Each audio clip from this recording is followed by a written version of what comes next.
ಹೇಗಿದ್ದೀರಾ? ನಾವು ಚೆನ್ನಾಗಿದ್ದೀವಿ. ನಮ್ಮ ಕೆಂಚಿ ನೋಡಿ ತುಂಬ ಚೆನ್ನಾಗಿದ್ದಾಳೆ. ನನ್ನ ಕೆಂಚಿ ಕೆಂಚಿ ಕೆಂಚಿ ಯಾವಾಗ ದೂರ ಹತ್ರ ಬಂದು ಒತ್ತರಿಸೋದು. ಬೆಳಗ್ಗೆಯಿಂದ ನೋಡಿದ್ರೆ ಕೆಲಸ ನನಗೆ ಯಾಕೋ ಕೋಲ್ಡ್ ಆದಂಗಿದೆ ಗಾಯ್ಸ್. ಹಂಗಾಗಿ ನಾನು ವಿಡಿಯೋನೇ ತೆಗ್ದೆ, ಮಾತಾಡೋಕ್ಕಾಗಲಿಲ್ಲ. ಈ ವಿಡಿಯೋ ಮಾತ್ರ ತೆಗ್ದೆ ತಮಿಳಲ್ಲಿ ಸರ್ವಣ ಸಾವಿತ್ರಿ ಯೂಟ್ಯೂಬ್ ಚಾನಲ್ ಬೇಕಾದರೂ ಹೋಗಿ ನೋಡಿ, ಓಕೆನಾ. ಶಾರ್ಟ್ಸ್ ಕೂಡ ಹಾಕೋಕ್ಕಾಗಿಲ್ಲ. ಬೆಳಗ್ಗೆ ಒಂದು ಹಾಕಿದ್ದು ಕಣ್ಣೆಲ್ಲ ಕುಚ್ತಾಯಿದೆ, ಎಲ್ಲ ಶೀತ ಆಗ್ತಾಯಿದೆ, ಏನೋ ಗೊತ್ತಿಲ್ಲ. ಕಣ್ಣೇ ಬಿಡೋಕ್ಕಾಗ್ತಾಯಿಲ್ಲ, ಶೀತ ಥರ ಆಗ್ತಾಯಿದೆ.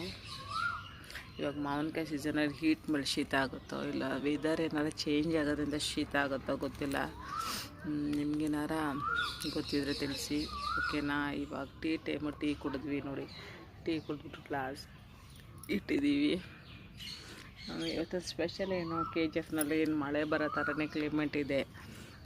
ನಾನು ಯಾವಾಗಲೂ ಅಷ್ಟೇ ಆ ಕಡೆ ಈ ಕಡೆ ತಿರುಗಿ ಮಾತಾಡ್ತಾ ಇರ್ತೀನಿ, ಓಕೆನಾ.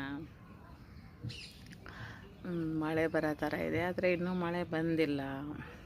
ನಿಮ್ಮೂರಲ್ಲಿ ಏನಾರ ಮಳೆ ಆಗ್ತಾಯಿದೆ ಅಂದರೆ ಕಮೆಂಟ್ ಮುಖಾಂತರ ತಿಳಿಸಿ. ಆಮೇಲೆ ಈವ್ನಿಂಗ್ ಸ್ನ್ಯಾಕ್ಸ್ ಏನಾದರೂ ಮಾಡೋದಾದರೆ ಕಮೆಂಟ್ ಮುಖಾಂತರ ತಿಳಿಸಿ. ಖಂಡಿತವಾಗ್ಲೂ ಸ್ನ್ಯಾಕ್ಸ್ ಏನಾದರೂ ನಾವು ಮಾಡೋಕ್ಕೆ ಪ್ರಯತ್ನ ಮಾಡ್ತೀವಿ, ಓಕೆನಾ. ಆಮೇಲೆ ಔಟ್ ಸೈಡ್ ಹೋಗೋಣ ಅಂದ್ಕೊಂಡಿದ್ವಿ, ಬಂಗಾರಪೇಟೆಯಲ್ಲೇ ಹೋಗೋಕ್ಕಾಗಲಿಲ್ಲ. ಇವತ್ತು ಬಂಗಾರಪೇಟೆಗೆ ಹೋಗಿದ್ದರೆ ಒಂದು ಶಾರ್ಟ್ಸ್ ಹಾಕ್ತಾಯಿದ್ವಿ, ಆಗಿಲ್ಲ ಹೋಗೋಕ್ಕೆ. ನನ್ನ ಮಗ ಬಂದಿದ್ದೆ ಲೇಟ್ ಆಯಿತು, ಹಂಗಾಗಿ ನಾನು ಹೋಗಲಿಲ್ಲ. ಓಕೆ, ಲೈಕ್ ಮಾಡಿ, ಶೇರ್ ಮಾಡಿ, ಕಮೆಂಟ್ ಮಾಡಿ. ಸಬ್ಸ್ಕ್ರೈಬರ್ಸ್ ಕಮ್ಮಿ ಆಗಿದ್ದಾರೆ, ಸಬ್ಸ್ಕ್ರೈಬರ್ಸ್ ಮಾಡಿ ಪ್ಲೀಸ್. ಬಾಯ್ ಬಾಯ್.